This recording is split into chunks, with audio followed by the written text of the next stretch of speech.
नमस्कार विद्यार्थी मित्रों, कंबाइंड मुख्य परीक्षा 2022 आज 22 ऑक्टोबर 2023 ASO म्हणजे असिस्टंट सेक्शन ऑफिसरचा मुख्य परीक्षेचा पेपर 2 पार पडला।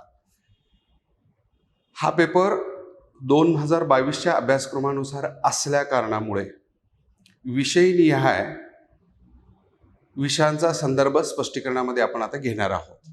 त्यात आपण आज भूगोल या विषयाच्या प्रश्नांचा संदर्भ विचारात घेऊ। मागील आठवड्यामध्ये STI पेपर झाला, त्यात 10 प्रश्न भूगोलावरती विचारले गेलेले होते। त्याच्या जवळ जाऊन उत्तरं देण्याचा आम्ही प्रयत्न केलो। कालच म्हणजे 21 तारखेला त्याची आन्सर की आली आणि बहुतांश म्हणण्यापेक्षा 10च्या 10 प्रश्नाची उत्तरं जे आम्ही विचारात घेतलेली होती, आयोगाने तेच उत्तरं निश्चित केली गेलेली आहेत। आज आपण भूगोल या प्रश्न ASO मध्ये विचारलेल्या 10 प्रश्नांचा विचार घेऊ। तसं जर पाहता आज 9 प्रश्नांचाच संदर्भ आहे। 10वा जो प्रश्न आहे तो इतिहासामध्ये किंवा समाज सुधारक या घटकामध्ये मोडतो, तरीही तो भूगोल या विषयामध्ये आल्यामुळे त्याचंही स्पष्टीकरण आपण घेणार आहोत। साधारणतः मागच्या 3 मुख्य परीक्षेचा विचार करता असं लक्षात येऊ लागलेलं आहे किंवा आजच्यापासून आपण असं विचारात घेतलं, सब रजिस्ट्रार, सेल टॅक्स इन्स्पेक्टर आणि मंत्रालयीन सहाय्यक या 3 पदाचा विचार केला। या 3 परीक्षेचा विचार करता 10 जे प्रश्न आलेले आहेत तर मुलांना अंदाज घेता येऊ शकेल, कारण येत्या 29 तारखेला PSI ची मुख्य परीक्षा होणार आहे। याचं व्यवस्थित विश्लेषण केलं तर आपल्याला लक्षात येईल की विशिष्ट घटकावरतीच या 3 झालेल्या मुख्य परीक्षेमध्ये प्रश्न विचारले गेलेले आहेत। ते सर्वात शेवटी मी थोडासा संदर्भ त्याचा देईल, पण आता आपण टू द पॉइंट प्रश्नाकडे जाऊया। पहिला प्रश्न इथे विचारलेला आहे, थोडासा वेळखाऊही प्रश्न म्हणू शकतो आपल्याला। व्यवस्थित माहिती ज्या विद्यार्थ्याकडे याची उपलब्ध आहे तोच निश्चित उत्तरापर्यंत जाऊ शकतो। याच्यात विधानं दिलेली आहेत 2। याला काठिण्य पातळीचा प्रश्न विचारात घेता ऍप्लिकेशन लेवलचा प्रश्न किंवा उपयोजनात्मक स्तरावरचा प्रश्न म्हणतो। तुलनात्मक जास्त वेळ लागणारा प्रश्न याला म्हणता येईल। विधान 1, मुंबई नागपूर, मुंबई पुणे दुहेरी ब्रॉडगेज रेल्वे मार्ग आहेत। स्पेसिफिक आपण लक्षात घेऊया, मुंबई नागपूर आणि मुंबई पुणे, आणि इथं सगळ्यात महत्वाचं काय विचारलेलं त्यांनी, दुहेरी ब्रॉडगेज। बहुतांश ज्यावेळेस 2 शहरादरम्यान रेल्वेचा विचार होतो त्यावेळेस एकेरी ट्रॅकचा विचार होत असतो। मात्र तेथील वर्दळ, तेथील तुलनात्मक प्रवास किंवा तेथून होणारा जो वाहतुकीची गर्दी, ह्या सगळ्या गोष्टीचा विचार करता तुलनात्मक त्या 2 शहरामध्ये डबल लाईनचा विचार होतो। हे या ठिकाणी आपण लक्षात घेऊ। ह्या दोन्ही शहराच्या ठिकाणी, कारण मुंबई नागपूर हा रूट पुढे जर विचारात घेतला तर आपण इथं थोडंसं लक्षात घेऊया। महाराष्ट्रातून भारतामध्ये जाणाऱ्या मार्गांचा विचार करता, रेल्वे मार्गांचा विचार करता, ब्रॉडगेजचा विचार करता महत्वाच्या ठिकाणी जोडणारे मार्ग मुंबई दिल्ली आणि मुंबई दिल्ली हे 2 आहेत। हे 2 असण्याचं कारण काय, एक पश्चिम रेल्वे म्हणता येईल आणि एक मध्य रेल्वे म्हणता येईल। पश्चिम रेल्वेचा संदर्भ हा गुजरात राज्याशी संलग्न आहे, तिथून तो पुढे प्रवास करतो, आणि मध्य रेल्वेचा ज्यावेळेस विचार येतो महाराष्ट्रातील शेवटचं टोक उत्तरेकडे जात असताना भुसावळ, आणि तिथून मध्य प्रदेश मार्गे उत्तर प्रदेश या मार्गे ती दिल्लीकडे जाणारा मार्ग, आणि तिसरा महत्वाचा मार्ग मुंबई कोलकाता। हे तिन्ही भारतातील सगळ्यात जास्त रहदारी असलेले रेल्वे ट्रॅक आहेत। त्यामुळे तुलनात्मक इथं सगळ्यात पहिल्यांदा ब्रॉडगेज हे दुहेरी पद्धतीचं ब्रॉडगेज झालेलं आहे, कारण मुंबई कोलकाता हेही सगळ्यात मोठा ट्रॅफिक असलेला महामार्ग रेल्वे मार्ग असल्या कारणामुळे इथं ही दुहेरी झालेला आहे। आणि याच टापूमध्ये आपला नागपूर येतो, मुंबई नागपूर आपल्याला विचारलंय, मुंबई नागपूर। दुसरा महत्वाचा भाग विचारात घेतला तर आपल्यापासून पुणे आणि मुंबई हा जर व्यवस्थित विचार केला, पुणे मुंबई मधील रहदारीचा विचार करता इथे अनेक लोकलचा भाग आहे, अनेक पुणे मुंबई इंटरसिटी ट्रेनचा भाग आहे। त्यामुळे इथं दुहेरी मार्ग हे फार पूर्वीच विचारात घेतलेला, घाटामध्ये हा भाग थोडासा संबंधित होता। या ठिकाणी आपल्याला तेवढाच पुरता तो भाग त्या ठिकाणी एकेरी आपल्याला दिसतो, बाकी पूर्णतः मात्र हा दुहेरी ट्रॅकनी जोडला गेलेला आहे। म्हणून इथं पहिलं विधान काय सांगता येईल आपल्याला, हे बरोबर आहे। दुसरं विधान काय सांगतं पहा, मुंबई नागपूर आणि मुंबई पुणे महामार्गावर विजेवर चालणाऱ्या आगगाड्या आहेत। सेम याला लागून असलेला भाग आहे. पहिला प्रश्न काय केला की ब्रॉडगेज हे दुहेरी ट्रॅक आहे का, म्हणजे थोडक्यात येणारा रस्ता वेगळा आणि जाणारा रस्ता वेगळा असं म्हणलं तरी चालेल. त्याला आपण तुम्ही काय म्हणता, दुहेरी मार्ग. आता हे दोन्ही दुहेरी मार्ग हे इलेक्ट्रिकल आहेत की पारंपरिक डिझेलच्या इंजिनवर चालणारे आहेत. तर आता हे दोन्ही मार्ग जर विचारात घेतले तर अतिवेगवान मार्ग असल्या कारणामुळे इलेक्ट्रिकने पूर्णतः जोडले गेलेले आहेत. तिथं दोन्ही पद्धतीच्या ट्रेन्स धावतात हेही आपण विसरता कामा नये. ज्या मेल्स आहेत, ज्या अति तुलनात्मकरित्या जलद जातात त्याचा विचार त्या पद्धतीनं होतो, किंवा तुलनात्मकरित्या मालवाहतुकीचे जे ट्रेन्स आहेत यांना डिझेल इंजिनचाच पारंपरिक पद्धतीनं वापर केला जातो. काही ठिकाणी जलद ठिकाणी मात्र इलेक्ट्रिकचा वापर आहे. फक्त आपला प्रश्न इथं लक्षात घ्या, दुहेरी ब्रॉडगेज आणि विजेवर चालणाऱ्या आगगाड्या या दोन शहरादरम्यान आहेत का, तर आहेत. याचं उत्तर आहे. तर या अनुषंगाने विधान 1 आणि विधान 2 हे दोन्हीही या ठिकाणी बरोबर आहे. पुढच्या प्रश्नाकडे जाता येईल. हा प्रश्न मी म्हणला होता, हा भूगोलामध्ये न मोडणारा प्रश्न, तरीही आपण याचं उत्तर देऊया. Professor R.D. कर्वे यांनी 1925 मध्ये पहिली संतती नियमन केंद्र कोणत्या शहरात सुरू केले, याचं उत्तर आहे मुंबई. हा तसा जर महत्वाचा प्रश्न आहे, ज्याला आपण गर्भ प्रतिबंधक ऑपरेशन म्हणतो, किंवा हे पहिल्यांदा आपल्या देशामध्ये सुरू करण्याचा मान यांच्याकडे जातो. आणि यांच्या पत्नी सौ मालती कर्वे या दोघांनी मिळून 1925 साली हे केंद्र राईट एजन्सी मुंबई येथे सुरू केलं. आणि सगळ्यात महत्त्वाचा भाग, त्या कालावधीचा विचार करता आत्ताही आपल्याकडे मोठा प्रश्न आहे, जर एखादं ऑपरेशन करायचं असेल तर 1925 साली ही प्रक्रिया जेव्हा सुरू झाली आपल्या देशाच्या दृष्टिकोनातून, ही फारच आपण शब्दप्रयोग आपल्याला करता येईल, थोडासा मागासलेपणा म्हणता येईल आपल्याला शैक्षणिक दृष्ट्या त्या कालावधीमध्ये, याच्याकडे आपण जात नव्हतो. पण मालती कर्वे यांनी स्वतःच पहिली ही शस्त्रक्रिया करून घेतली आणि आपल्या देशापुढे, आपल्या महाराष्ट्रापुढे तो आदर्श ठेवला आणि हे केंद्र आपल्याकडे सुरू झालं. ओके, पुढच्या प्रश्नाकडे जाऊया. महाराष्ट्रात विविध प्रकारची फळे पिकविण्यात कोणत्या जिल्ह्याचा पहिला क्रमांक आहे?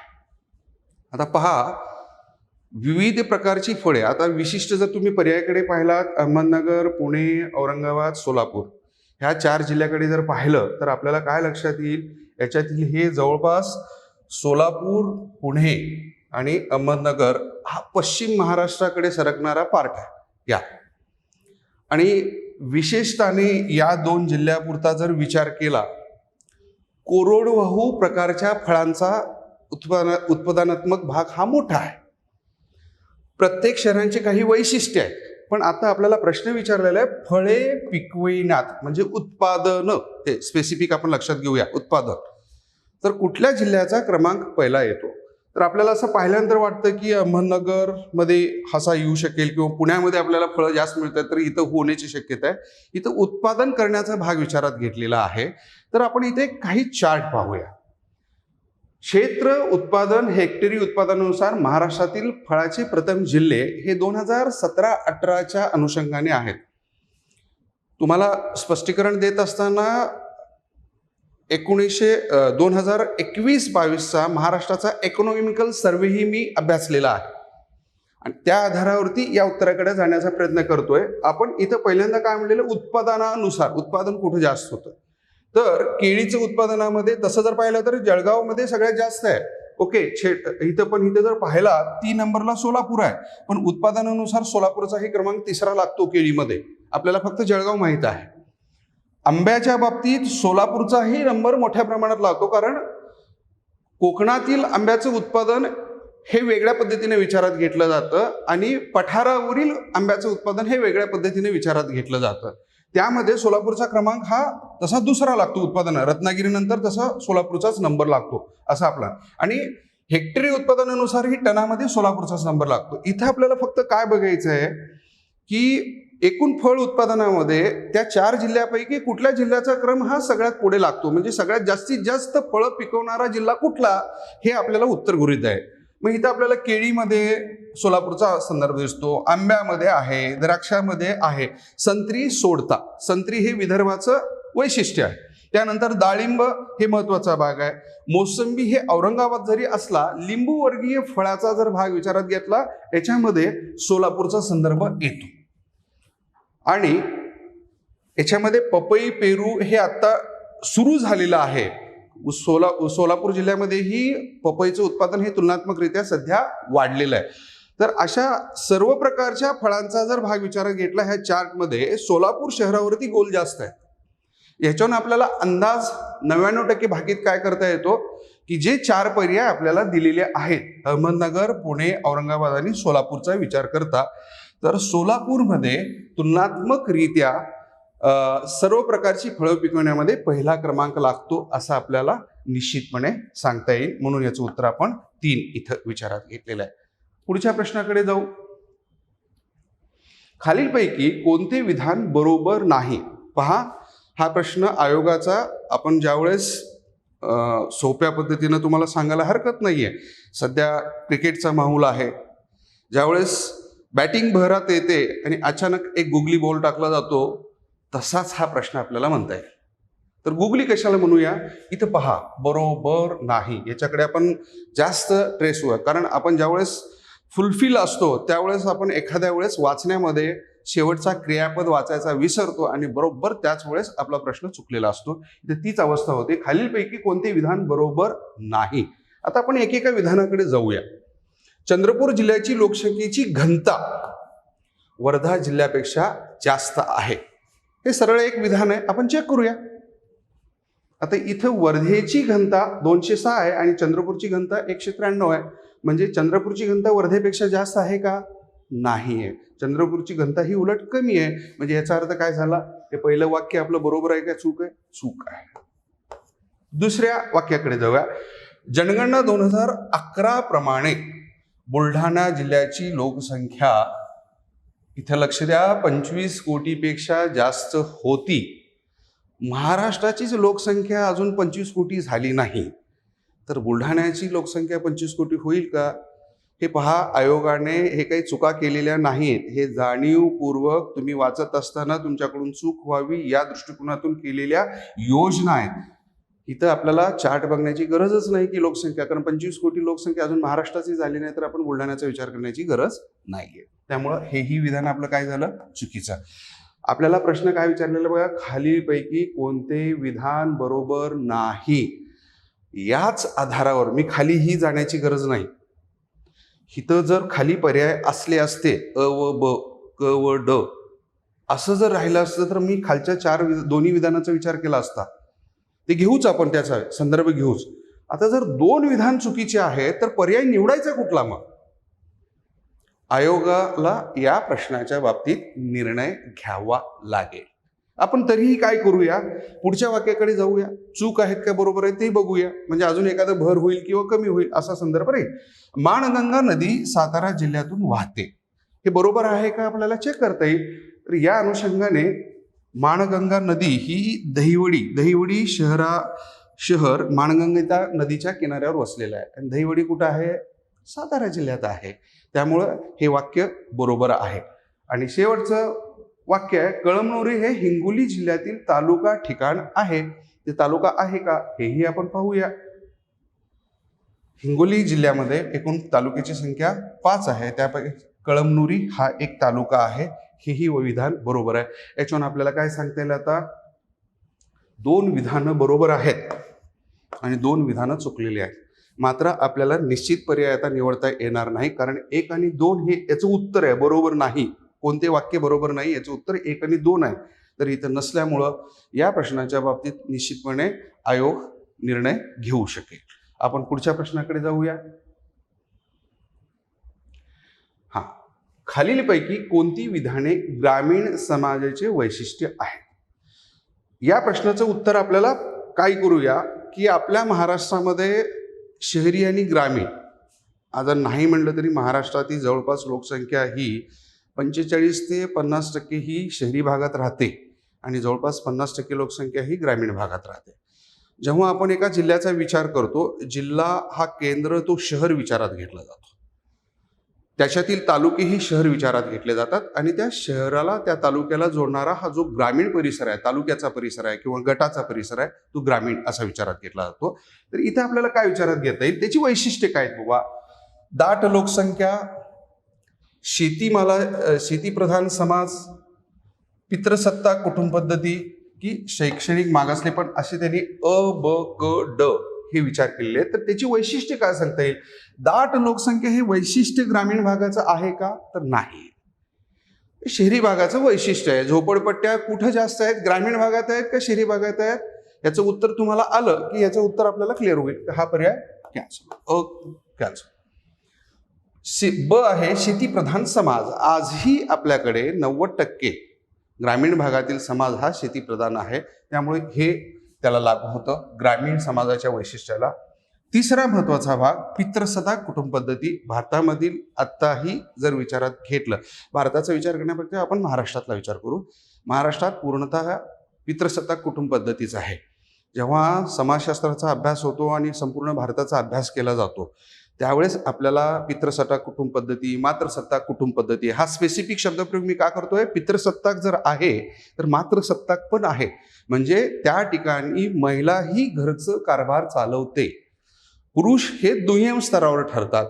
मग हे पूर्वी कुठं असायचं? ज्या ठिकाणी महिलांचं प्रमाण कमी असायचं, लग्न करण्याच्या नौबती फार मोठ्या प्रमाणात तयार व्हायच्या, त्यावेळेस एकाच कुटुंबातील पुरुष एकाच महिलाबरोबर लग्न होण्याची प्रक्रिया व्हायची.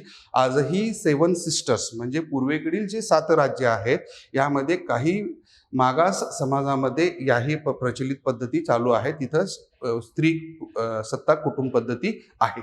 आणि चौथा शैक्षणिक मागासलेपण. हाही भाग आपण लक्षात घेऊया. ग्रामीण भागामध्ये सगळ्याच शैक्षणिक परिपूर्णता आज नाही आहे. आज आपण असं म्हणूया 10वीपर्यंतचं शिक्षण आहे, 12वीपर्यंतचं शिक्षण आहे. पण 12वीच्या नंतर जेव्हा आपण पुढे जातो, आर्ट्स कॉलेज आहे, आज व्हेरिएशन फार मोठ्या प्रमाणात आहे, वेगवेगळ्या प्रकारचं शिक्षण आहे, तर त्या सगळ्याच गोष्टी तुम्हाला ग्रामीण भागामध्ये मिळत नाहीत. म्हणून तो मागासलेपण या दृष्टिकोनातून विचार करायचा आहे. म्हणजे शैक्षणिक मागासलेपण आहे, दाट लोकसंख्या हे वैशिष्ट्य नाही. म्हणजे ह्या 3 बाबी लागू होतात: शेतीप्रधान समाज, शैक्षणिक मागासलेपण आणि पितृसत्ताक कुटुंब पद्धती. मग हे पर्याय स्पष्ट करणारे कुठले आहेत? ब क ड. ब क ड असणारा पर्याय इथं आहे. म्हणून आपल्याला 3 नंबरच्या उत्तराकडे जाता येईल. पुढच्या प्रश्नाकडे जाऊया. महाराष्ट्रात किती जिल्ह्यांच्या सीमा कर्नाटक राज्याला भिडलेल्या आहेत? हे निश्चितपणे जर पाहिलं तर अलटून पालटून वर्षभरामध्ये ज्याही परीक्षा होतात, राजकीय भूगोलाचा अभ्यास करत असताना आपल्याला महाराष्ट्राच्या क्लॉकवाईज डायरेक्शनमध्ये प्रत्येक राज्याला किंवा प्रत्येक जिल्ह्याला किंवा कुठल्या कुठल्या राज्याच्या सीमा लागून आहेत किंवा कुठल्या राज्याला महाराष्ट्राच्या सीमा लागून आहेत, ह्या अभ्यासामध्ये येतं. यासाठी मी नकाशाच तुमच्या पुढे विचारात घेतो. जर व्यवस्थित जर पाहिलं तर कर्नाटक राज्याला खालचा दक्षिणेकडचा भाग जर विचारात घेतला, नांदेड 1, लातूर 2, उस्मानाबाद 3, सोलापूर 4, सांगली 5, कोल्हापूर 6 आणि सिंधुदुर्गचा थोडासा भाग इथे लागू होतो 7. अशा एकूण 7 जिल्ह्यांच्या सीमा ह्या कर्नाटकला लागून आहेत. आपल्या माहितीसाठी हा चार्टही अभ्यासला आहे.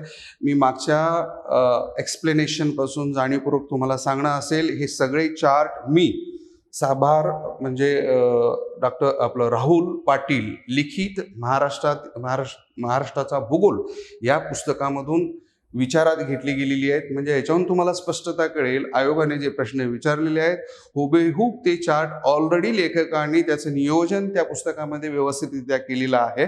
म्हणजे आपल्याला फक्त अनालाइज पद्धतीनं अभ्यास करणं अपेक्षित आहे त्या माहितीच्या आधारावरती. म्हणजे कुठल्याही प्रश्नाचं उत्तर आपल्याला द्यायला सोपं होऊ शकेल. पुढे जाऊया आपण. खालीलपैकी महाराष्ट्रातील बॉक्साईटचे सर्वाधिक उत्पादन करणारे जिल्हे कोणते? आता परत जेव्हा आपण या पर्यायांचा पडताळा घेतो, मागच्याही STIच्या पेपरमध्ये हा प्रश्न विचारला गेलेला आहे. स्पेसिफिक बॉक्साईटवरच विचारलेला आहे, इथेही बॉक्साईटवरच विचारलेला आहे.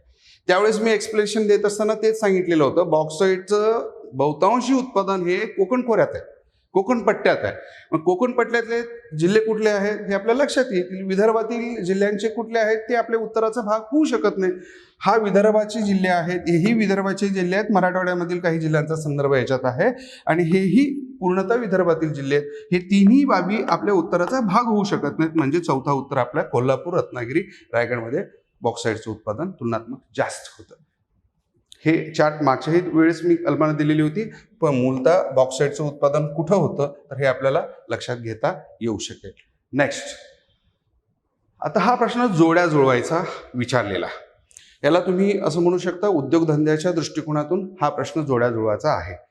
आता इथं आपण काय करूया, इथं कोणकोणते खनिजे विचारात घेतलेले आहेत आणि ते कशामध्ये वापरले जातात, म्हणजे कुठल्या प्रकारच्या रासायनिक उत्पादनामध्ये त्याचा वापर होतो हा आहे.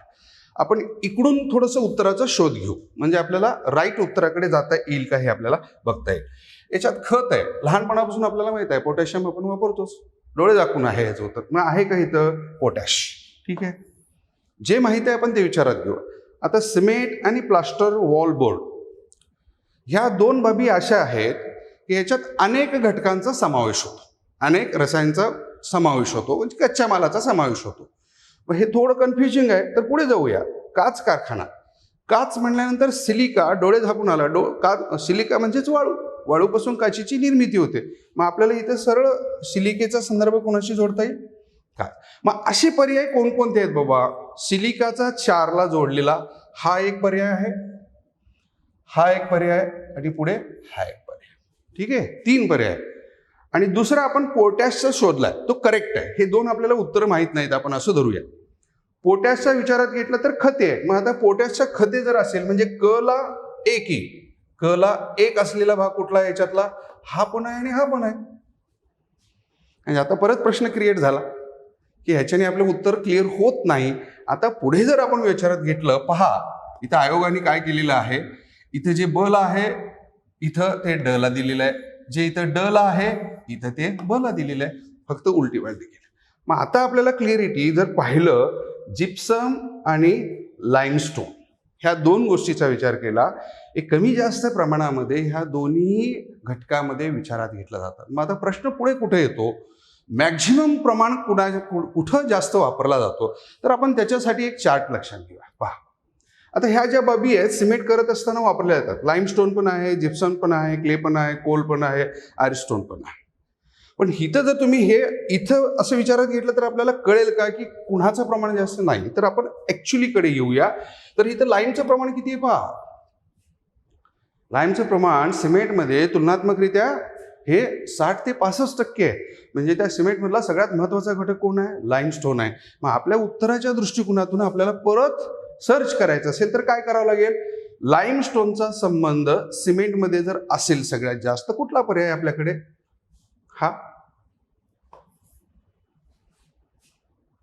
जे प्लास्टर ऑफ पॅरिसमध्येही लाईमस्टोन असतो तो कमी प्रमाणात असतो. पण आता आपल्याला जर सहजपणे तुम्हाला माझ्यापेक्षा जास्त माहीत असणार आहे, गणपती फेस्टिवल येतं, देवीचं फेस्टिवल येतं किंवा अनेक चित्रपटाचा संदर्भ होतो, डुप्लिकेट सगळे आर्टिफिशियल मंदिरं तयार केले जातात, राजवाडे तयार केले जातात. मग ह्या सीट कशाच्या असतात? तर त्या जिप्सम बनवून बनवलेल्या असतात, त्या प्लास्टर वॉलबोर्ड म्हणतात. किंवा आत्ताचं इंटिरियर डेकोरेशन करण्याच्या दृष्टिकोनातून अशा आर्टिफिशियल वॉलबोर्डचा वापर केला जातो, त्याच्यामध्ये जिप्समचा वापर तुलनात्मकरित्या जास्त आहे. या सगळ्या गोष्टीचा विचार करता या प्रश्नाचं पर्याय हे अचूक उत्तर पर्याय कुठला असणार आहे? एक असणार आहे. ओके, याच्यानंतर पुढच्या प्रश्नाकडे जाता येईल. या प्रश्नाचं मला जास्त एक्सप्लेनेशन देण्याची आवश्यकता नाही आहे. हा तुमच्यासाठी बोनस असलेला प्रश्न आहे असं म्हणता येईल. माथेरान हे थंड हवेचे ठिकाण कोणत्या जिल्ह्यात आहे? रायगड जिल्ह्यामध्ये याचं स्थळ आहे. तरीही आपल्या एक्सप्लेनेशनसाठी माहिती या ठिकाणी उपलब्ध करून दिलेली आहे. नकाशाच्या आधारावर थंड हवेचे ठिकाण महाराष्ट्रात कुठे कुठे आहे. याच्यानंतर पुढचा शेवटचा प्रश्न आपल्याला विचारात घेता येईल. 2011च्या जनगणनेनुसार महाराष्ट्रातील खालील जिल्ह्यांच्या लोकसंख्येच्या घनतेनुसार खालील जिल्ह्यांच्या लोकसंख्येच्या घनतेनुसार चढती क्रमवारी लावावी. ह्या ठिकाणी बहुतांश विद्यार्थी फसण्याची शक्यता आहे. इथं चढती क्रमांक म्हणजे कमी पासून आपल्याला जास्तकडे जाणार. पण काय विचारलं त्याने? लोकसंख्येच्या घनतेनुसार. लोकसंख्या विचारलेली आहे का? मुलांच्या बाबतीत परत गोंधळ होण्याची शक्यता असते. लोकसंख्येनुसार खालून वर चढता क्रम. पण इथं आपल्याला विचारलंय का? स्पेसिफिक घनता. त्यामुळे आपल्याला घनतेनुसार याचा क्रम. आणि परत मागच्या प्रश्नपत्रिकेमध्ये आयोगाने STIच्या प्रश्नपत्रिकेत अशाच पद्धतीचा प्रश्न विचारलेला आहे. पण तिथं काय? उतरता क्रम लावा. इथं आता चढता क्रम लावा अशा पद्धतीने. आणि जाणीवपूर्वक आयोगाला क्लिअरिटी आहे की आपण पहिले 5 जिल्हे, शेवटचे 5 जिल्हे अभ्यास करून ठेवतो. पण आयोग आता काय केलेलं आहे? तुम्ही 36 जिल्ह्यांचा अभ्यास करावा ही त्यांची धारणा आहे. त्यामुळे इथं तुम्हाला क्लिअरिटी असणं गरजेचं आहे. आता इथं जर पाहिलं, जेव्हा असे प्रश्न विचारतात तर चारही पर्यायामध्ये आलटून पलटून फक्त क्रम बदलून ते जिल्हे आलेले असतात. जिल्हे बदलता येत नाही ज्यावेळेस अशा प्रकारचा प्रश्न विचारला जातो. त्यामुळं इथं आपण लक्षात घेऊ, तर ह्याही चार्टचं इथं आपल्याला लक्षात घेता येईल. हे लोकसंख्येच्या घनतेनुसार आपल्या महाराष्ट्राचा चार्ट आहे.